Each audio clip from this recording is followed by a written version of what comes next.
அடியேனிடம் சில ஐயப்பாடுகள் உண்டு, வினவலாமா? அவசியம் சேமேந்திரா, கேள். சிவனும் சக்தியும் இருக்க நாமேன் பைரவரையும் பைரவியும் வழிபட வேண்டும்? ஆஹா, அருமையான வினா. ஆதி அந்தமற்ற அந்த லோகநாயகன் தன்னுடைய சங்கல்பத்தினால் இந்த பிரபஞ்சத்தை படைக்க எண்ணிய பொழுது அவன் சங்கல்பித்தவுடனே படைத்தல், காத்தல், அழித்தல், மறைத்தல் மற்றும் அருளல் ஆகிய ஐந்தொழில்களும் தொடங்கி விடுகின்றன. இந்த ஐந்தொழில்களும் தடையற தொடர்ந்து தொழிற்பட அந்த சிவனாரே 64 விதமான பைரவ வடிவங்களை எடுக்கிறார். 64 பைரவ வடிவங்கள். பைரவர் எவ்வாறு இருக்கிறார்? பைரவர் பறந்து விரிந்து அந்த எல்லையற்ற பரவெளியில் இருக்கிறார். அந்த பரந்த அறிவு நம் கட்புலனாகுமா? கட்புலனாகாத ஒரு எல்லையற்ற வெறுமையாக அந்த அறிவு இருக்கிறது. என்னது வெறுமையா? என்ன கூறுகிறீர்கள் ஆச்சாரியரே? வெறுமை என்றவுடன் ஒன்றுமல்லாத வெற்று என்று எண்ணிவிடாதே. இது ஒளிவீசும் வெறுமை. இந்த ஒளிவீசும் வெறுமையில்தான் அத்தனை விதமான ஆக்கல்களும் அழிவுகளும் நிரம்பி இருக்கின்றன. இந்த நிலை ஒரு தூய அறிவின் இருப்பு. பைரவர் தனது தூய எண்ணங்களால் கட்டுப்பாடற்ற அறிவை பிரதிபலிக்கிறார். எனில் சக்தி என்பது என்ன? ஒளி வீசும் வெறுமை என்று கூறினேன் அல்லவா? எப்பொழுது அந்த பரந்த அறிவு பிரகாசிக்க தொடங்குகிறதோ அப்பொழுதே உயிர்ப்புடன் சக்தி நிரம்பியதாக அது மாறிவிடுகிறது. அப்படியானால் சிவரும் சக்தியும் பைரவரும் பைரவியும் ஒன்றுதான ஆச்சாரியரே? ஆஹா, அருமையான கேள்வி கேட்டாய். ஆம் சேமேந்திரா, ஆனால் பைரவனும் பைரவியும் தெய்வங்கள் என்பதை தாண்டி அடைய வேண்டிய ஒரு நிலை, அடைய வேண்டிய ஒன்று. பைரவர் நமக்கு சொல்லும் செய்தி யாது ஆச்சாரியரே? அத்வைதம் என்ற ஏக தத்துவம் பன்மை மறுப்பு இயல்பின் உருவமாக உள்ளீடும் வெளியீடும் ஒன்றே என்பதை நமக்கு உணர்த்துகிறார். ஆச்சாரியரே, அடியனுக்கு சற்று விளங்குமாறுதான் கூறுங்களேன். சிவசக்தியின் ஒருங்கிணைவுதான் அனைத்துமே. பைரவனாகிய சிவன், பைரவியாகிய சக்தி என்பதன் தத்துவ பொருள் நிலையான அறிவும் இயக்கமாகிய சக்தியும் ஒன்றிணைவதுதான் சேமேந்திரா. எனில் சிவகதி என்பது என்ன? அங்கே எப்படி அங்கு நாம் செல்ல முடியும்? சிவகதி அடைய சிவசக்தியை கடக்க வேண்டும்.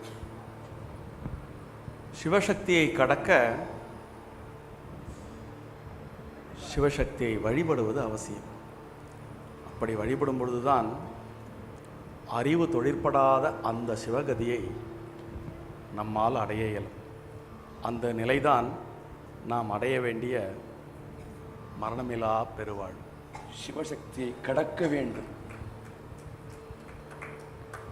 எனில் காயாரோகணம் என்பது என்ன? இந்த உடலை நீண்டதொரு தவத்திற்கு தயார்படுத்தி இந்த உடலில் உயிரிழுக்கும் பொழுதே அந்த அறிவை அறிந்து உடல் உணர்வை கடந்து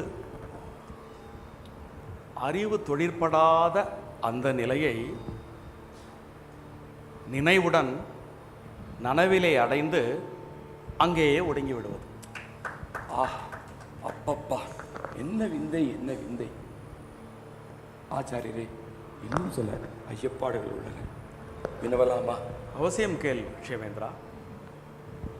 இவ்வளவு நுட்பமான தளங்களில் இயங்கும் தாங்கள் கலைகளை முன்னிறுத்துவது ஏன்?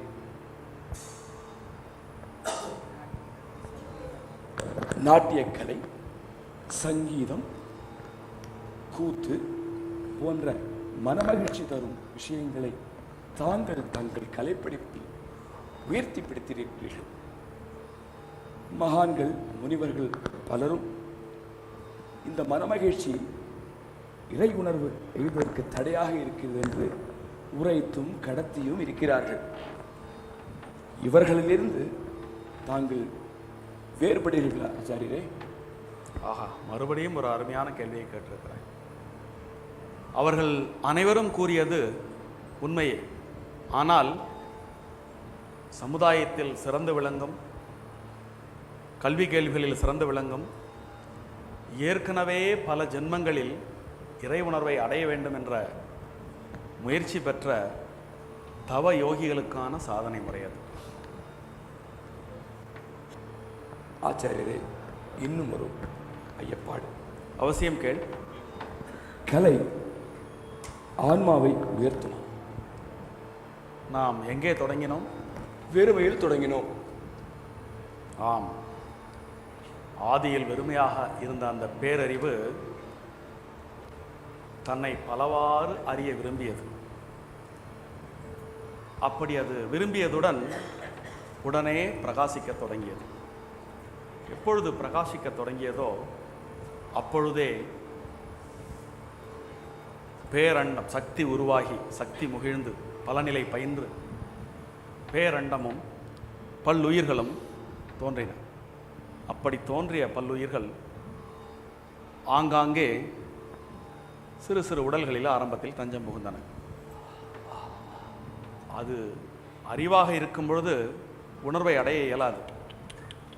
பஞ்சபூதங்களிலான உடலை அடைந்து தன்னையே பல்வேறு வகைகளில், பல்வேறு உருவங்களில், பல்வேறு விதமாக அறிய விரும்பியது.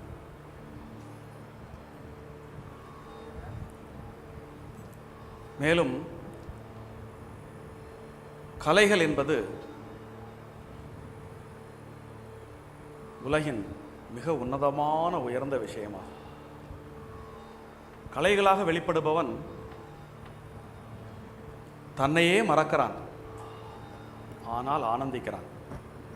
கலைகளை ரசிப்பவனும் தன்னை மறக்கிறான், அவனும் ஆனந்திக்கிறான். இந்த இருவருமே ஆனந்தம் என்று உணர்வது அந்த பேரறிவின் இருப்பையே. எனவே கலைகளை ரசிப்பவனால்தான் கடவுளை ரசிக்க முடியும், கடவுளையும் அடைய முடியும்.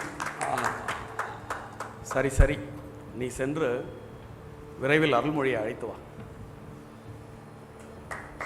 ஸ்ரீகண்டனை தரிசித்த இந்நிகழ்வு அடியனின் வாழ்நாள் அனுபவம். விடை கொடுங்கள் சுவாமி, விடை கொடுங்கள்.